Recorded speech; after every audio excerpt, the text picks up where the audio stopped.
చిన్నారులు వచ్చేస్తున్నారు. సో చిన్నారులందరికీ గట్టిగా చప్పట్లు కొట్టి వెల్కమ్ చెప్పండి. గట్టిగా సాంగ్ రెడీగా ఉందిగా పేరుని రైట్.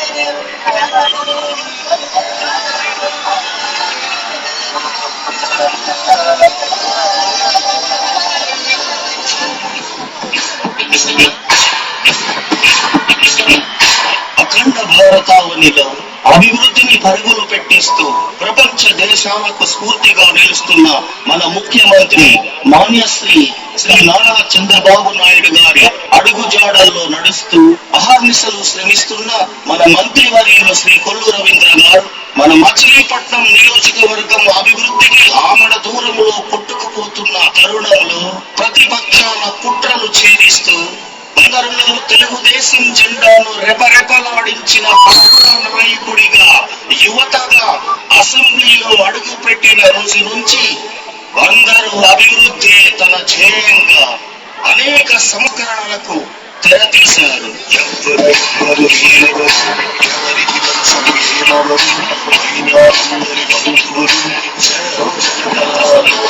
విమర్శలకు తావు లేకుండా అవినీతిని దక్కి చేరనీయకుండా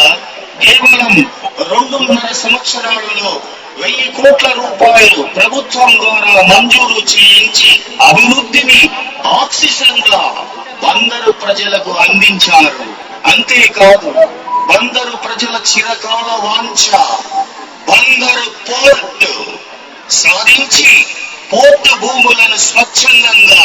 రైతులతో మాట్లాడి వారికి భవిష్యత్తుపై భరోసాను కల్పిస్తూ ముందుకు వెళుతున్నారు.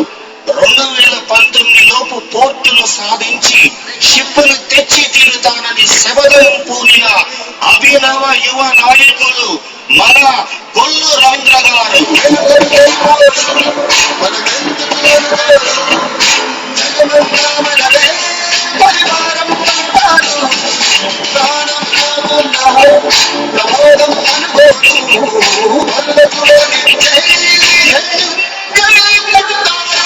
బందరు అభివృద్ధి పదంలో సర్వాంగ సుందరంగా ముస్తాబయ్యి పుర ప్రజలను అలరిస్తున్న కోనేరు సెంటర్, బందరు పట్టణంలో రోడ్డు డివైడర్స్ ఏర్పాటు, సెంటర్ లైటింగ్స్, హైమాస్ లైట్లు,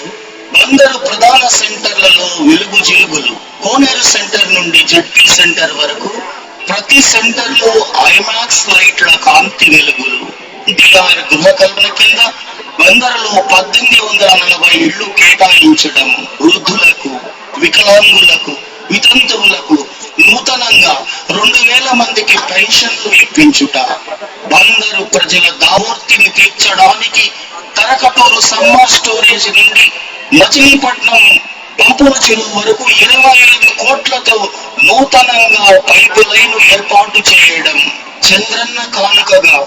50,000 మందికి తోహా, సీఎం రిలీఫ్ ఫండ్ కింద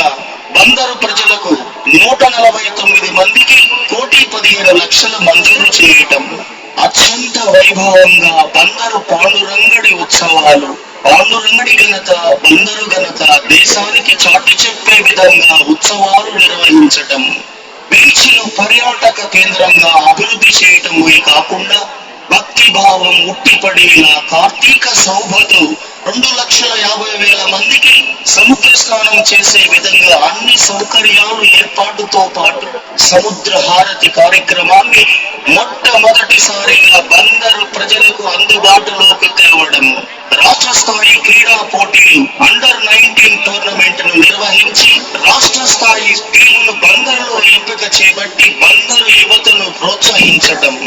బందరులో 4 దిక్కుల రిజర్వాయర్లు ఏర్పాటు చేయడం, నూతనంగా బందరులో 3 సబ్ స్టేషన్ల ఏర్పాటుతో బందరులో నిరంతరం కరెంటును, నాణ్యమైన కరెంటును ఇవ్వడం జరుగుతుంది. బందరు క్రీడాకారుల చిరకాల కోరిక 25 కోట్లతో స్టేడియం ఏర్పాటు, అతి త్వరలోనే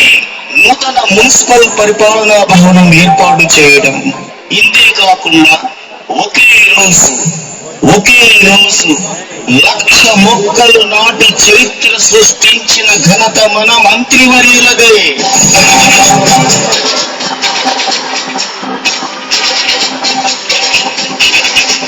అంతేకాదు త్వరలో పోర్టు పనులు ప్రారంభించి